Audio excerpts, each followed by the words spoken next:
The Department of Justice says it is closing a federal civil rights investigation into a Muslim-centered community planned for Collin County. The DOJ will not be filing any charges or lawsuits. The developers of the Epic City community have ties to the East Plano Islamic Center. The Justice Department opened the investigation after Senator John Cornyn called for it, arguing the development could discriminate against Christians and Jews. Fox 4's Casey Stiegel is in studio with more tonight. Casey. Yes, Steve, good evening. Supporters of the proposed development known as Epic City say that while they consider the U.S. Department of Justice decision a victory, there are still a handful of state investigations that do remain open.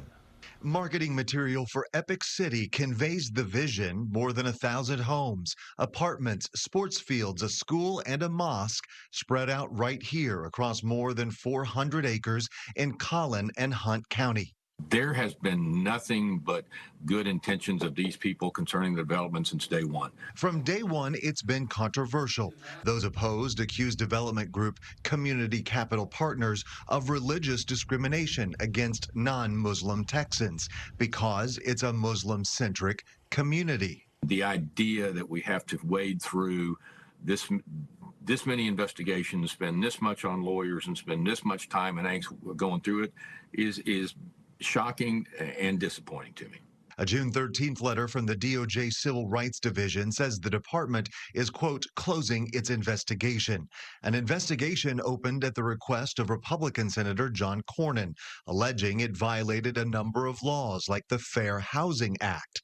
When Fox 4 asked the senator's press contact on Wednesday for reaction, we were told he wasn't available. We, of course, have state laws that prohibit discrimination in housing sales as well. And so the state attorney general has been his right to make sure state law is being complied with. David Cole is a constitutional lawyer and isn't part of this case, but says while there are multiple state probes still playing out, like inside the Republican-led state attorney general's office, the likelihood of those being dropped is greater in light of the federal findings.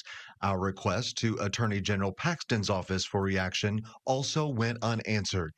Subject to being satisfied, there's no funny business with zoning or some kind of funky restrictive covenant that operates to get around zoning laws or something like that. Some critics have accused Texas Republican leaders of Islamophobia or a prejudice of Muslims.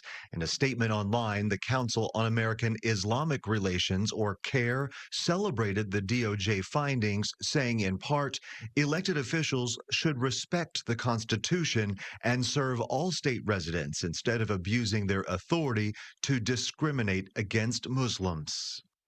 So House Bill 4211 also just became law after recently being passed this legislative session. It says, among other things, that Epic City cannot use a religious exemption, like a religious exemption to limit sales to members of a certain religion. Steve. All right.